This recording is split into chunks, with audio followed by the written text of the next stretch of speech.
வணக்கம். நீதிமன்ற செய்திகள். மதுரை மாவட்ட சட்டப்பணிகள் ஆணைக்குழு மற்றும் மதுரை லேடி டோக் கல்லூரி சார்பில் உலக மனித கடத்தல் எதிர்ப்பு தினத்தை முன்னிட்டு கடந்த 30/7/2024 அன்று லேடி டோக் கல்லூரி வளாகத்தில் சட்ட விழிப்புணர்வு நிகழ்ச்சி நடைபெற்றது. இந்நிகழ்ச்சியில் மதுரை மாவட்ட குடும்பநல நீதிபதி திருமதி அனுராதா தலைமை வகித்து பேசுகையில், போதைப்பொருள் கடத்தல்தான் உலக அளவில் முதலிடத்தை பிடித்துள்ளது. அதற்கு பிறகு ஆள் கடத்தல் அதிக அளவில் நடக்கிறது.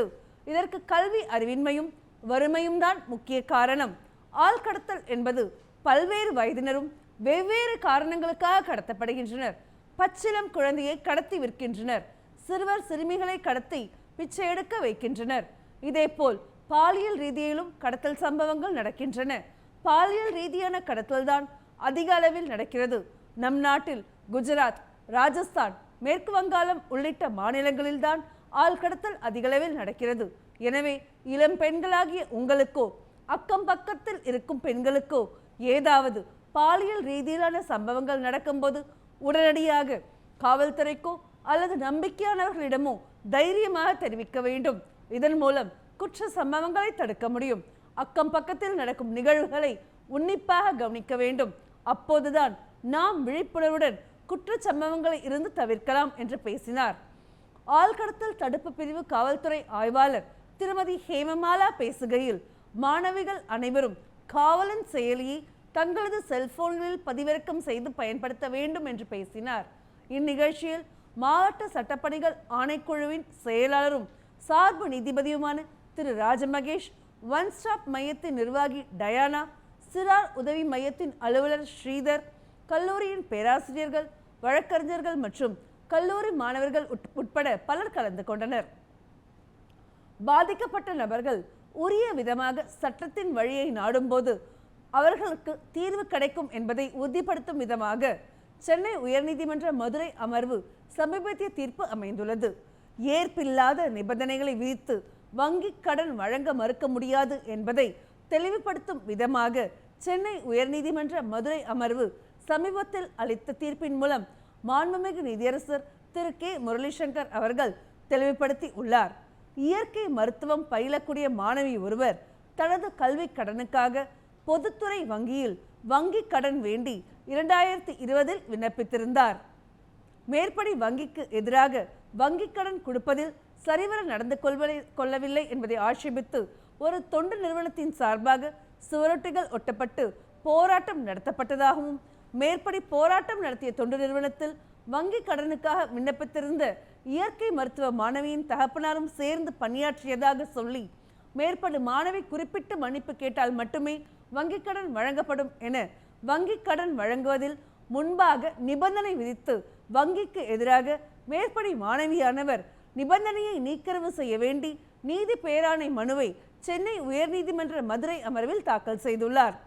வழக்கை விசாரித்த மாண்புமிகு நீதியரசர் திரு கே முரளிசங்கர் அவர்கள் தனது தீர்ப்பின் போது மன்னிப்பு கேட்க கோரும் நிபந்தனையானது சட்டப்படி ஏற்க முடியாது எனவும், அரசாங்க துறைகளிலும் பொதுத்துறை நிறுவனங்களிலும் நடத்தக்கூடிய தவறுகளை சுட்டிக்காட்டும் விதமாக துண்டு பிரசுரங்கள் கொடுப்பதும் சுவரொட்டி ஒட்டுவதும் அங்கீகரிக்கப்பட்ட வழியிலான போராட்டம்தான் எனவும், போராட்டத்தை செய்தது தொண்டு நிறுவனம் என்கின்ற நிலையில் அதை நேரடியாக மருத்துவ மாணவியிடம் தொடர்பு படுத்த முடியாது எனவும், மருத்துவ மாணவிக்கு கல்விக்கடன் வழங்குவதில் முன் நிபந்தனையாக அவர் மன்னிப்பு கோர வேண்டும் என கேட்டுள்ளது சற்றும் ஏற்கக்கூடியது இல்லை என்றும் தெளிவுபடுத்திவிட்டு, மேற்படியான துண்டு பிரசுரங்கள் மற்றும் சுவரொட்டிகளில் பயன்படுத்தும் வாசகங்களில் தன்மையை பொறுத்து அவை எல்லை மீறாதவரை அவற்றை அவதூறு செய்தியாக கருதி கொள்ள முடியாது எனவும், அவ்வாறான நிலைப்பாடானது பல்வேறு உச்சநீதிமன்ற தீர்ப்புகளிலும் தெளிவுபடுத்தப்பட்டுள்ளதாகவும் விளக்கியுள்ளார். அத்தோடு மாணவி 2020 வருடம் கல்வி கடனுக்கு விண்ணப்பித்திருந்த நிலையில் 2021 வங்கி ஏற்படுத்தியுள்ள நியாயமற்ற நிபந்தனையுடன் உடைய உத்தரவிலிருந்தே வங்கி சரிவர கடன் விண்ணப்பங்களை அணுகவில்லை என்பதும் தெளிவாகியுள்ளது.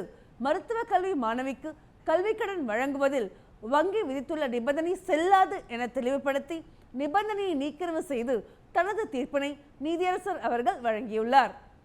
உலக மனித கடத்தல் எதிர்ப்பு தினத்தை முன்னிட்டு அரியலூர் மாவட்ட சட்டப்பணிகள் ஆணைக்குழு சார்பில் சட்ட விழிப்புணர்வு முகாம் கடந்த 31/7/2024 அன்று அரியலூர் ராம்கோ சிமெண்ட் ஆலையில் நடைபெற்றது.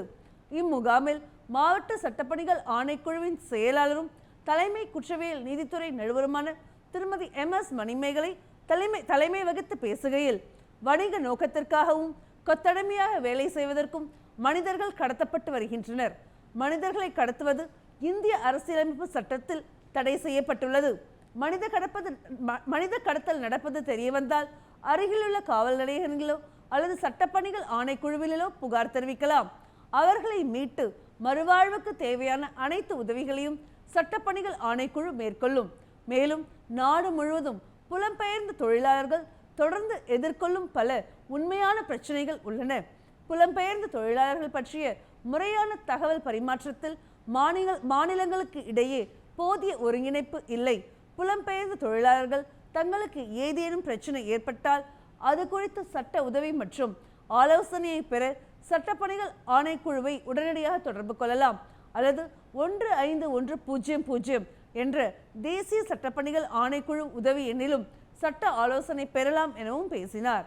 இந்நிகழ்ச்சியில் மாவட்ட சட்டப்பணிகள் ஆணைக்குழுவின் பட்டியல் வழக்கறிஞர் திரு கமலக்கண்ணன், ராம்கோ சிமெண்ட் ஆலையின் முதுநிலை பொது மேலாளர் ஜான்சன், மேலாளர் கோபாலகிருஷ்ணன் மற்றும் 100க்கும் மேற்பட்ட புலம்பெயர்ந்த தொழிலாளர்கள் கலந்து கொண்டனர்.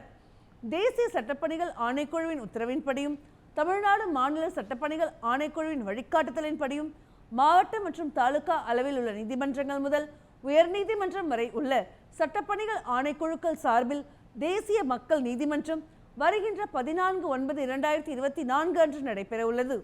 அன்றைய தினம் நீதிமன்றத்தில் நிலுவையில் உள்ள சமரச தீர்வு காணக்கூடிய குற்றவியல் வழக்குகள், மாற்றுமுறை ஆவணச் சட்டம் பிரிவு 138 கீழான காசோலை சம்பந்தமான வழக்குகள், வங்கி கடன் வசூல் வழக்குகள், மோட்டார் வாகன விபத்து அரசு போக்குவரத்து மற்றும் காப்பீட்டு நிறுவன வழக்குகள், தொழிலாளர் பிரச்சனை சம்பந்தமான வழக்குகள், மின்சார கட்டணம், தண்ணீர் கட்டணம் இவற்றில் சுமூக தீர்வு காண முடிந்த வழக்குகள் மற்றும் மனவாழ்க்கை பிரச்சனை தொடர்பான வழக்குகள், நில ஆர்ஜித வழக்குகள், ஊதியம், படிகள் மற்றும் பணி ஓய்வு கால பலன்கள் சம்பந்தப்பட்ட பிரச்சனைகள், மாவட்ட நீதிமன்றங்கள் மற்றும் உயர்நீதிமன்றங்களில் நிலுவையில் உள்ள வருவாய்த்துறை வழக்குகள், உரிமையியல் வழக்குகள், சொத்துரிமை மற்றும் நுகர்வோர் நீதிமன்ற வழக்குகள் எடுத்துக்கொள்ளப்பட்டு சுமூக தீர்வு காணப்பட உள்ளன.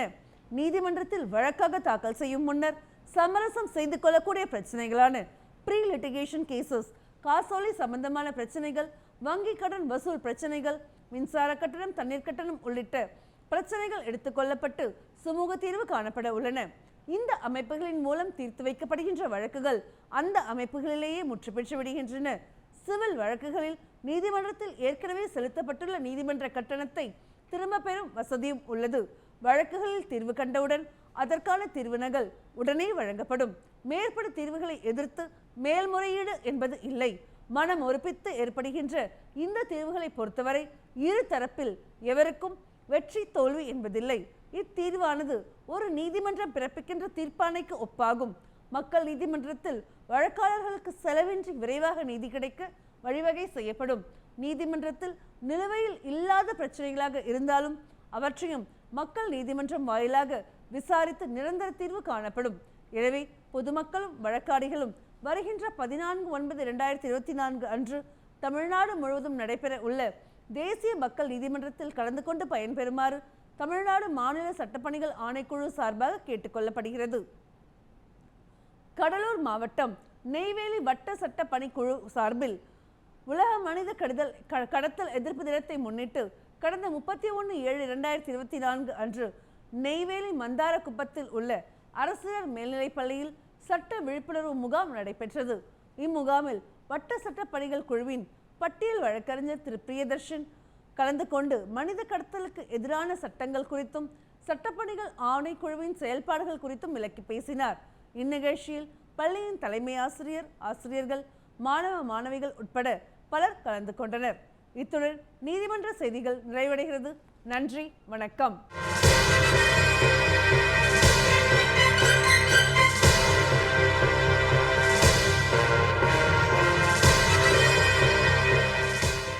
வணக்கம்.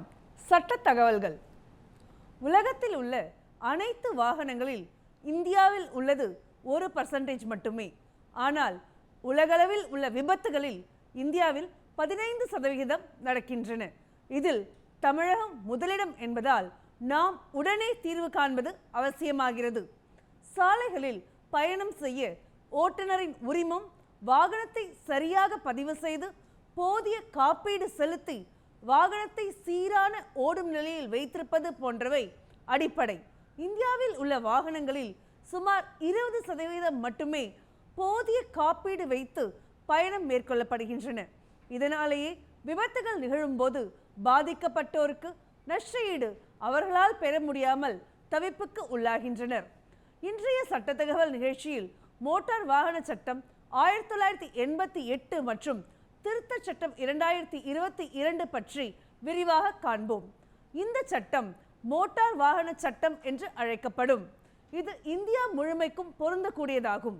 இந்த சட்டத்தின்படி ஒப்பந்த ஊர்தி என்பது பயணி அல்லது பயணிகள் வாடகை அல்லது வெகுமதிக்கு ரிவார்ட் ஒப்பந்தத்தின் கீழ் அமர்த்தி கொள்ளும் ஊர்தி என்று பொருள்படும். அத்தகைய வாகனத்தை முழுமையாக பயன்படுத்துவதற்கான ஒப்பந்தம் வெளிப்படையாகவோ உட்கடையாகவோ இருக்கலாம். அவ்வாறு மேற்கொள்ளப்படும் ஒப்பந்தத்தை அந்த வாகனத்திற்கான உரிமத்தை பெற்றவருடனோ அல்லது அதன் பொருட்டு அவரால் அதிகாரமளிக்கப்பட்ட நபருடனோ செய்யலாம். அந்த ஒப்பந்தம் பின்வரும் வகையில் இருக்கலாம். ஒப்பந்த நேர அடிப்படையில் இருக்கலாம். ஒப்பந்தத்தில் வழித்தடம் ரூட் அல்லது தூரத்தை பற்றி குறிப்பிடப்படவோ அல்லது குறிப்பிடாமலோ இருக்கலாம். அல்லது ஒரு முனையிலிருந்து மறுமுனைக்கு செல்வதாக இருக்கலாம். இந்த இரு நேர்வுகளிலும் பயணத்தின் போது வாகனத்தை நிறுத்தி பயணிகளை ஏற்றுவதோ அல்லது இறக்குவதோ ஒப்பந்தத்தில் அடங்காது. இதில் மேக்ஸி கேப் அடங்கும். பயணிகளிடமிருந்து தனிப்பட்ட முறையில் கட்டணம் வசூலிக்கப்பட்டிருந்த போதிலும் மோட்டார் கேபும் இதில் அடங்கும். இந்த சட்டத்தின்படி பொன்னான நேரம் என்பது புற அதிர்ச்சி காயத்தை தொடர்ந்து மரணத்தை தடுக்கின்ற வகையில் 1 மணி நேரத்திற்கு முன்னர் செய்யப்படும் மருத்துவ கவனிப்பு காலம் என்று பொருள்படும். இந்த சட்டத்தின்படி பிரிவு 19 பழகுனர் உரிமம் என்பது இயல் 2 கீழ் மோட்டார் வாகனத்தை ஓட்டுவதற்கு பழகுனர் ஒருவருக்கு அதிகாரமளித்து உரிய அதிகாரியினால் வழங்கப்படும் உரிமம் என்று பொருள்படும். LLR. மேக்ஸி கேப் என்பது ஓட்டுநர் நீங்களாக 6 பேருக்கு மேல் ஆனால் 12 பேருக்குள் வாடகைக்கு அல்லது வெகுமதிக்கு ஏற்றிச் செல்ல அமைக்கப்பட்ட வாகனம் என்று பொருள்படும். பிரிவு 28 கீழ் மோட்டார் வாகனம் அல்லது ஊர்தி என்பது இயந்திர பொறியால் இயக்கப்பட்டு சாலையில் பயன்படுத்தப்படும் ஊர்தி என்று பொருள்படும். தண்டவாளங்கள் இணைக்கப்பட்டு அதன் மீது செலுத்தப்படும் ஊர்தி அல்லது மூடப்பட்ட வளாகத்திற்குள் பயன்படுத்தப்படும் ஊர்தி அல்லது இன்ஜினின் திறன் 25 கியூபிக் சென்டிமீட்டருக்குள் மிகையாகாத நிலையில் 4 சக்கரங்களுக்கு குறைவாக சக்கரங்கள் இணைக்கப்பட்ட ஊர்தி இதில் அடங்காது. இந்த சட்டத்தின் கீழ் உரிமையாளர் என்பது வாகனம் யாருடைய பெயரில் பதிவாகி இருக்கிறதோ அவரும் அத்தகைய நபர் இளவராக மைனராக இருக்கும்போது அவரது காப்பாளரும் கார்டியனும் மோட்டார் வாகனம் ஒன்று தவணை முறை உடன்படிக்கை அல்லது குத்தகை உடன்படிக்கை அல்லது அடமான உடன்படிக்கையின் கீழ் ஒரு நபரின் உடைமையில் வந்திருப்பின் அந்த நபரும் மோட்டார் வாகனத்தின் உரிமையாளர் எனப்படுவார். ஓட்டுநர் உரிமத்திற்கு தேவையானவை யாவை? ஊர்தியை ஓட்டுவதற்கு அதிகாரமளித்து வழங்கப்பட்ட உரிமத்தை பெற்றிருந்தால் மட்டுமே எந்த நபரும் மோட்டார் வாகனத்தை பொதுவிடத்தில் ஓட்டுதல் வேண்டும். வாடகைக்கு அமர்த்திட்ட ஒரு மோட்டார் கேப் அல்லது மிதி இயக்கியை மோட்டார் சைக்கிளை தவிர வேறு எந்த போக்குவரத்து ஊர்தியையும் ஓட்டுதல் கூடாது. சிறப்பாக அதற்கு அனுமதி வழங்கப்பட்டிருந்தால் மட்டுமே இயக்கலாம். மோட்டார் வாகனங்களை ஓட்டுவது தொடர்புடைய வயது வரம்பு குறித்து பிரிவு 4 கூறுகிறது. Age limit in connection with driving of motor vehicles. 18 ஆண்டுகளுக்கு கீழுள்ள வயதினர் எவரும் பொதுவிடத்தில் மோட்டார் வாகனத்தை ஓட்டுதல் கூடாது. வரம்புறையாக 50 சிசி திறனுக்கு மேற்படாத பொறி இன்ஜினுடைய இருசக்கர வண்டி மோட்டார் சைக்கிள் ஒன்றை 16 வயது நிறைவடைந்த நபர் ஒருவர் பொதுவிடத்தில் ஓட்டி செல்லலாம். பிரிவு 18 கீழ் வகையங்களுக்கு உட்பட்டு 20 வயதுக்கு கீழான நபர் எவரும் பொதுவிடத்தில் போக்குவரத்து ஊர்தியை டிரான்ஸ்போர்ட் வெஹிக்கிளை செலுத்துதல் கூடாது. நபர் ஒருவர் எந்த வகையை சேர்ந்த ஊர்தியை ஓட்டுவதற்காக விண்ணப்பித்துள்ளாரோ அவர் இப்பிரிவின் கீழ் அத்தகைய வகையை சேர்ந்த ஊர்தியை ஓட்டுவதற்கு தகுதியுடையவராக இருந்தாலன்றி அத்தகைய வகையை சேர்ந்த வாகனத்தை ஓட்டுவதற்கு அந்த நபருக்கு பழகுனர் உரிமம் லேர்னர்ஸ் லைசன்ஸ் அல்லது ஓட்டுநர் உரிமம் டிரைவிங் லைசன்ஸ் வழங்குதல் கூடாது. மோட்டார் வாகன சட்டத்தில் குறிப்பிட்டுள்ள குற்றங்கள், தண்டனைகள் மற்றும் நடைமுறை பற்றி விரிவாக காண்போம். பிரிவு 177 கீழ் குற்றங்களுக்கான தண்டனைக்கான பொது வகையம். இந்த சட்டத்தின்படி அல்லது இதன் கீழ் இயற்றப்பட்ட விதி, ஒழுங்குமுறை அல்லது இதன் கீழ் அறிவிக்கப்பட்ட அறிவிப்பு ஆகியவற்றிற்கு முரணாக எவரொருவர் செயற்படுகிறாரோ அவர் செய்த அத்தகைய குற்றத்திற்கு தண்டனை எவ்வளவு என்று இந்த சட்டத்தில் குறிப்பிட்டில்லாத போது அந்த குற்றம் முதலில் செய்யப்பட்டால் அவர் 500 ரூபாய் வரையில் அபராதம் விதித்து தண்டிக்கப்படுவார்.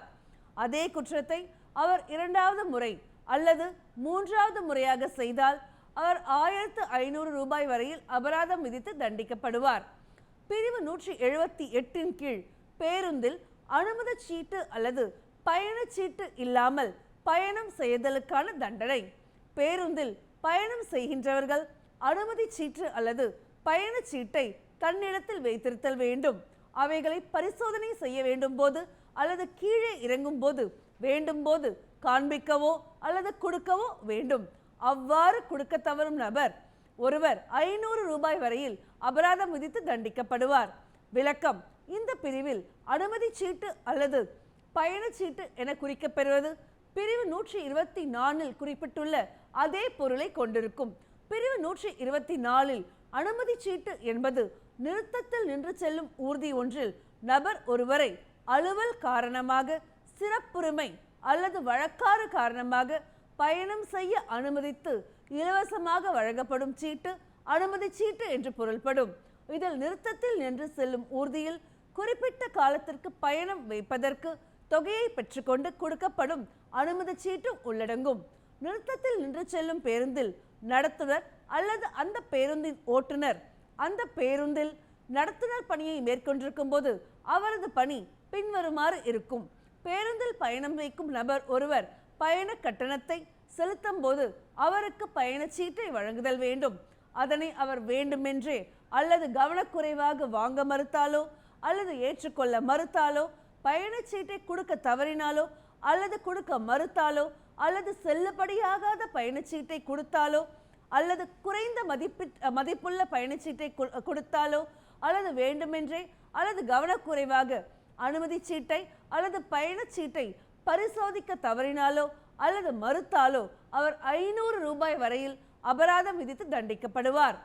ஒப்பந்த ஊர்திகளுக்கு அனுமதி சான்று பெற்றிருப்பவர் அல்லது அதன் ஓட்டுநர் இந்த சட்டத்தின் வகையங்கள் அல்லது இந்த சட்டத்தின் கீழ் இயற்றப்பட்ட விதிகளுக்கு முரணாக ஒப்பந்த ஊர்திகளை ஓட்டுவதற்கோ அல்லது பயணிகளை ஏற்றி செல்வதற்கோ மறுக்கும் போது 2 சக்கர அல்லது 3 சக்கர வாகனங்களாக இருந்தால் 50 ரூபாய் வரையில் அபராதம் விதித்து தண்டிக்கப்படுவார். மற்ற வாகனங்களை பொறுத்தவரையில் 500 ரூபாய் வரையில் அபராதம் விதித்து தண்டிக்கப்படுவார். பிரிவு 179 கீழ் உத்தரவுகளுக்கு பணிய மறுத்தல், தடையை ஏற்படுத்துதல் மற்றும் தகவல் கொடுக்க மறுத்தல். இந்த சட்டத்தின் கீழ் அதிகாரமளிக்கப்பட்ட நபர் ஒருவரால் இடப்பட்ட ஆணையை நிறைவேற்ற எவர் ஒருவர் வேண்டுமென்றே மறுக்கிறாரோ அல்லது இந்த சட்டத்தின் கீழ் செயலாற்ற அதிகாரமளிக்கப்பட்ட நபர் அல்லது அதிகாரி தமது கடமையை செய்யும் போது அதனை செய்ய விடாது எவரொருவர் தடுக்கிறாரோ அவர் செய்த இந்த குற்றத்திற்கு இந்த சட்டத்தில் வேறு வகையில் தண்டனைக்கு வழிவகை செய்யப்படாத போது அவர் 2000 ரூபாய் வரையில் அபராதம் விதித்து தண்டிக்கப்படுவார். இந்த பிரிவின் கீழ் தகவல் அளிக்க ஒருவர் வேண்டப்பட்டிருக்கும் போது அவர் வேண்டுமென்றே தகவல் அளிக்க மறுக்கவோ அல்லது தகவல் ஒன்று பொய்யானது என்று தெரிந்தும் அதை கொடுக்கவோ அல்லது தகவல் ஒன்று உண்மையானதல்ல என்று தெரிந்தும் அதனை அளிக்கவோ செய்யின் அவர் செய்த இந்த குற்றத்திற்கு இந்த சட்டத்தில் வேறு வகையில் தண்டனைக்கு வழிவகை செய்யப்படாத போது அவர் 1 மாதம் வரையில் சிறை தண்டனை அல்லது 2000 ரூபாய் வரையில் அபராதம் அல்லது இரண்டும் விதித்து தண்டிக்கப்படுவார். பிரிவு 180 கீழ் அங்கீகரிக்கப்படாத நபர்களை வாகனத்தை செல்ல அனுமதித்தல். மோட்டார் வாகன உரிமையாளர் அல்லது அதனை தன் பொறுப்பில் வைத்திருக்கின்றவர்கள் பிரிவு 3 அல்லது பிரிவு 4 வகையங்களின்படி திருப்தி அளிக்கின்ற வகையில் ஓட்டுநர் உரிமம் பெறாத நபர் எவரையும் தமது வாகனத்தை செலுத்த அனுமதித்தால் அவர் 3 மாதம் வரையில் சிறை தண்டனை அல்லது 5000 ரூபாய் வரையில் அபராதம் அல்லது இரண்டும் விதித்து தண்டிக்கப்படுவார். பிரிவு 181 கீழ் ஓட்டுநர் உரிமம் இல்லாது வாகனத்தை ஓட்டுதலுக்கான தண்டனை. பிரிவு 3 அல்லது பிரிவு 4 கீழ் முறைப்படி ஓட்டுநர் உரிமத்தை நபர் ஒருவர் பெறாது மோட்டார் வாகனத்தை ஓட்டினால் அவர் 3 மாதம் வரையில் சிறை தண்டனை அல்லது 5000 ரூபாய் வரையில் அபராதம் அல்லது இரண்டும் விதித்து தண்டிக்கப்படுவார். பிரிவு 188 கீழ் உரிமங்கள் தொடர்பான குற்றங்களை பற்றி காண்போம். இந்த சட்டத்தின் கீழ் உரிமத்தை பெற்றிருக்கவோ அல்லது பெறுவதற்கோ தகுதியற்ற நபர் பொதுவிடத்தில் அல்லது வேறு இடத்தில் மோட்டார் வாகனம் ஒன்றை ஓட்டுதல் அல்லது மேற்குறிப்பை என்டார்ஸ்மெண்ட் சரி செய்யாமல் ஓட்டுநர் உரிமத்திற்கு விண்ணப்பித்திருந்தல் அல்லது ஓட்டுநர் உரிமத்தை பெற்றிருந்தல் அல்லது முன்னதாக ஓட்டுநர் உரிமத்தில் உள்ள மேற்குறிப்பை வெளிக்காட்டாமல் ஓட்டுநர் உரிமத்தை பெற விண்ணப்பித்தல் அல்லது ஓட்டுநர் உரிமத்தை பெறுதல் குற்றம் செய்திருக்கும் போது அவர் 3 மாத வரையில் சிறை தண்டனை அல்லது 10,000 ரூபாய் அபராதம் அல்லது இரண்டும் விதித்து தண்டிக்கப்படுவார். அவரால் லைசன்ஸ் எதுவும் பெறப்பெற்றிருந்தால் அது செல்லாததாகும். இந்த சட்டத்தின் கீழ் உரிமத்தை பெற்றிருக்கவோ அல்லது பெறுவதற்கோ தகுதியற்ற நபர் ஒருவர் பொதுவிடத்தில் பேருந்து ஒன்றின் நடத்துனராக செயற்படுதல் அல்லது நடத்துனர் உரிமத்தை பெற மேற்குறிப்பை சரி செய்யாமல் உரிமத்தை பெறுவதற்கு உரிமையற்றிருக்கும் நிலையில் விண்ணப்பித்தல் அல்லது நடத்துனர் உரிமத்தை பெறுதல் அல்லது முன்னதாக நடத்துனர் உரிமத்தில் உள்ள மேற்குறிப்பை வெளிக்காட்டாமல் நடத்துனர் உரிமத்தை பெற விண்ணப்பித்தல் அல்லது உரிமத்தை பெற்றிருந்தால் குற்றம் செய்திருக்கும் போது அவர் 1 மாதம் வரையில் சிறை தண்டனை அல்லது 10,000 ரூபாய் அபராதம் அல்லது இரண்டும் விதித்து தண்டிக்கப்படுவார். அவர் நடத்துனர் உரிமம் கண்டக்டர் லைசன்ஸ் பெற்றிருந்தால் அது செல்லாததாகும். 182 ஏவின் படி மோட்டார் வாகனங்கள் மற்றும் பாகங்களில் கட்டுமானம், பராமரிப்பு, விற்பனை மற்றும் மாற்றியமைத்தலுக்கான தண்டனை. இயல் 7 வகையங்கள் அல்லது இதன் கீழ் இயற்றப்பட்ட விதிகள் மற்றும் ஒழுங்குமுறைகளுக்கு முரணான வகையில் ஒரு மோட்டார் வாகனத்தை உற்பத்தி செய்கிறவர், இறக்குமதி செய்கிறவர் அல்லது மோட்டார் வாகனங்களின் வணிகர், விற்பனை செய்பவர் அல்லது விநியோகிப்பவர் அல்லது மாற்றுபவர்கள் அல்லது விற்பதற்கு, விநியோகிப்பதற்கு அல்லது மாற்றுவதற்கு பரிந்துரை செய்பவர் ஓராண்டு வரையில் சிறை தண்டனை அல்லது ஒவ்வொரு மோட்டார் வாகனத்திற்கும் 1 லட்சம் ரூபாய் வரையில் அபராதம் அல்லது இரண்டும் விதித்து தண்டிக்கப்படுவார். மத்திய அரசாங்கத்தால் பாதுகாப்புக்கு சிக்கலானது என்று அறிவிக்கப்பட்ட மோட்டார் வாகனங்களின் பாகங்கள் எதனையும் இயல் 7 அல்லது அதன் கீழ் இயற்றப்பட்ட விதிகள் மற்றும் ஒழுங்குமுறைகளை கடைபிடிக்காது விற்பனை செய்கிற அல்லது விற்பனை அல்லது பர்மிட்டுகளுக்கு பரிந்துரை செய்கிற நபர் ஒருவருக்கு ஓராண்டு வரையில் சிறை தண்டனை அல்லது 1 லட்சம் அபராதம் அல்லது இரண்டும் விதித்து தண்டிக்கப்படுவார். ஒரு மோட்டார் வாகனத்தின் உரிமையாளர் மோட்டார் வாகனத்தின் பாகங்கள் எதனையும் பின் இணைப்பு செய்வது உட்பட இந்த சட்டப்படி அல்லது இந்த சட்டத்தின் கீழ் இயற்றப்பட்ட விதிகள் மற்றும் ஒழுங்குமுறைகளின் படியல்லாது மாற்றி அமைக்கின்ற போது அவர் 6 மாதங்கள் வரையில் சிறை தண்டனை அல்லது ஒவ்வொரு மாற்றத்திற்கும் 5,000 ரூபாய் அபராதம் அல்லது இரண்டும் விதித்து தண்டிக்கப்படுவார். பிரிவு 118 வேக அளவுகள் என்னவென்றால், யாதொரு நபரும் மோட்டார் வாகனம் ஒன்றை இந்த சட்டத்தின் கீழ் அல்லது இந்த சட்டத்தால் தற்காலிகமாக நடைமுறையில் உள்ள மற்றைய சட்டத்தால் வரையறை செய்திட்ட அதிகபட்ச வேகத்திற்கு மேலும் குறைந்தபட்ச வேகத்தை வரையறை செய்திட்ட வேகத்தை விட குறைவாகவும் பொதுவிடத்தில் இயக்கவோ அல்லது இயக்கும்படி செய்யவோ அல்லது இயக்க அனுமதிக்கவோ கூடாது. பிரிவு 183 கீழ் மோட்டார் வாகனத்தை அதிவேகமாக ஓட்டுதல். தற்பொழுது சொன்ன பிரிவு 112 குறிப்பிட்டுள்ள அளவை விட கூடுதலான வேகத்தில் யாரொருவர் மோட்டார் வாகனத்தை ஓட்டுகிறாரோ அல்லது அவரால் பணியமர்த்தப்பட்ட நபர் எவரையும் அல்லது அவரது கட்டுப்பாட்டின் கீழ் உள்ள அவருக்கு உட்பட்ட எவரையும் அவ்வாறு ஓட்டச் செய்கிறாரோ அவர் பின்வரும் முறையில் தண்டிக்கப்படுவார். அதாவது, அத்தகைய மோட்டார் வாகனம் ஒரு லகு ரக மோட்டார் வாகனமாக இருந்தால் லைட் மோட்டார் வெஹிக்கிள் அபராதம் 1000 ரூபாய்களுக்கு குறையாமல் ஆனால் 2000 ரூபாய் வரையில் இருக்கும். அத்தகைய மோட்டார் வாகனம் ஒரு நடுத்தர சரக்கு வாகனம் அல்லது ஒரு நடுத்தர பயணிகள் வாகனம் அல்லது ஒரு கனரக சரக்கு வாகனம் அல்லது ஒரு கனரக பயணிகள் வாகனங்களாக இருக்கும்போது அபராதம் 2000 ரூபாய்க்கு குறையாமல் ஆனால் 4000 ரூபாய் வரையில் இருத்தல் வேண்டும். இந்த உட்பிரிவின் கீழ் இரண்டாவதாக குற்றம் செய்திருக்கின்ற பொழுது அல்லது தொடர்ந்து செய்து கொண்டிருக்கும் பொழுது அத்தகைய ஓட்டுநர் உரிமம் பிரிவு 206 உட்பிரிவு 4 வகைகளின்படி முடக்கி வைக்கப்படும். இயந்திரம் அல்லது மின்னணு கருவியினால் திட்டவட்டமாக கூறப்பட்டிருந்தாலன்றி மற்றபடி ஒருவர் அதிக வேகமாக வாகனத்தை ஓட்டினார் என்று ஒரே ஒரு சாட்சி கூறும் சாட்சியத்தை கொண்டு மட்டும் அவருக்கு தண்டனை அளிக்க முடியாது. பிரிவு 184 அபாயகரமாக மோட்டார் வாகனத்தை அதிவேகமாக ஓட்டுதல். பொதுமக்களுக்கு ஆபத்தை ஏற்படுத்தும் வகையில் ஒரு அபாய ஒலியை உணரச் செய்தல் அல்லது வாகனத்தில் இருப்பவர்களுக்கு, சாலையை பயன்படுத்தும் மற்றவர்களுக்கு மற்றும் சாலைக்கு அருகில் இருப்பவர்களுக்கு துன்பத்தை கொடுக்கும் வகையில் யார் ஒருவர் மோட்டார் வாகனத்தை ஓட்டுகிறாரோ அவர் அந்த குற்றத்தை முதலாக செய்திருந்தால் 6 மாதத்திற்கு குறையாமல் ஓராண்டு வரையில் சிறை தண்டனை அல்லது 1000 ரூபாய்க்கு குறையாமல் 5000 ரூபாய் வரையில் அபராதம் அல்லது இரண்டும் விதித்து தண்டிக்கப்படுவார். அவர் அதே குற்றத்தை இரண்டாவது முறை அல்லது அதே குற்றத்தை 3 ஆண்டுகளுக்குள் தொடர்ந்து செய்திருந்தால் அவர் 2 ஆண்டுகள் வரை சிறை தண்டனை அல்லது 10,000 ரூபாய் வரையில் அபராதம் அல்லது இரண்டும் விதித்து தண்டிக்கப்படுவார். இந்த பிரிவின் நோக்கத்திற்காக சிவப்பு விளக்கை தாண்டுதல், நிறுத்தல் சைகையை மீறுதல், வாகனத்தை ஓட்டுகின்ற போது கை சைகை தொடர்பு கருவியை பயன்படுத்துதல், சட்டத்திற்கு முரண்பாட முறையில் மற்ற வாகனங்களை கடந்து செல்லுதல் அல்லது முந்தி செல்லுதல், அங்கீகரிக்கப்பட்ட சாலை போக்குவரத்துக்கு எதிராக வாகனத்தை செலுத்துதல் அல்லது உரிய அதிகாரி ஒருவரால் மற்றும் கவனமிகுந்த ஓட்டுநரால் எதிர்பார்ப்பதை விட மிகவும் குறைவான முறையில் வாகனத்தை ஓட்டுதல். அது உரிய ஒரு அதிகாரிக்கும் மற்றும் கவனமிகுந்த ஓட்டுநருக்கும் அவ்வாறு ஓட்டுவது ஆபத்தானது என்று தெளிவாக தெரிய வருவது, அத்தகைய முறையில் ஓட்டுவது பொதுமக்களுக்கு ஆபத்தை ஏற்படுத்துவதாக கருதப்படும். பிரிவு 185 குடிபோதையில் அல்லது போதை மருந்தை உட்கொண்டு மோட்டார் வாகனத்தை ஓட்டுதல், ட்ரங்க் அண்ட் டிரைவிங். எவர் ஒருவர் ஒரு மோட்டார் வாகனத்தை ஓட்டும் போது அல்லது ஓட்டுவதற்கு முயற்சிக்கும் போது பகுப்பாய்வாளர் ஒருவரால் ஆய்வு செய்யப்படும் போது தமது இரத்தத்தில் 100 மில்லிக்கு 30 மில்லி கிராமுக்கு மேல் ஆல்கஹாலை பெற்றிருக்கிறாரோ அல்லது ஒரு ஆய்வுக்கூட சோதனை உள்ளிட்ட சோதனை எதுவும் போதையால் வாகனத்தை சரியான கட்டுப்பாட்டில் வைக்க முடியாதவராக இருக்கிறாரோ அவர் அந்த குற்றத்தை முதலில் செய்திருந்தால் 6 மாதம் வரையில் சிறை தண்டனை அல்லது 10,000 ரூபாய் அபராதம் அல்லது இரண்டும் விதித்து தண்டிக்கப்படுவார். அவர் அதே குற்றத்தை இரண்டாவது முறை தொடர்ந்து செய்திருந்தால் அவர் 2 ஆண்டுகள் வரையில் சிறை தண்டனை அல்லது 15,000 ரூபாய் அபராதம் அல்லது இரண்டும் விதித்து தண்டிக்கப்படுவார்.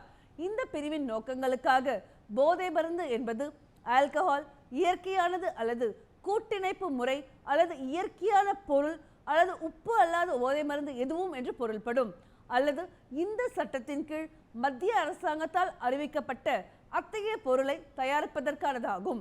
இதில் போதை மருந்து மற்றும் உளவெறியூட்டும் பொருள்கள் சட்டம் 1985 பிரிவு 2 கூறு 14 மற்றும் கூறு 22 விளக்கப்பட்டுள்ள போதை மருந்து மற்றும் உளவெறியூட்டும் பொருள் உள்ளடங்கும்.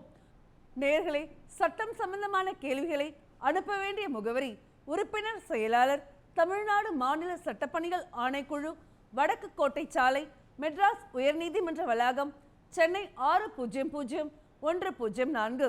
இந்நிகழ்ச்சிகளை யூடியூபில் பார்க்க டிடி தமிழ் நீதிமன்ற செய்திகள் என்ற பக்கத்தில் பார்க்கலாம். மேலும் சட்ட உதவிக்கு தேசிய சட்டப்பணிகள் ஆணைக்குழு உதவி எண் 15100 என்ற எண்ணை தொடர்பு கொள்ளவும். இத்துடன் சட்ட தகவல்கள் நிறைவடைகிறது. நன்றி, வணக்கம்.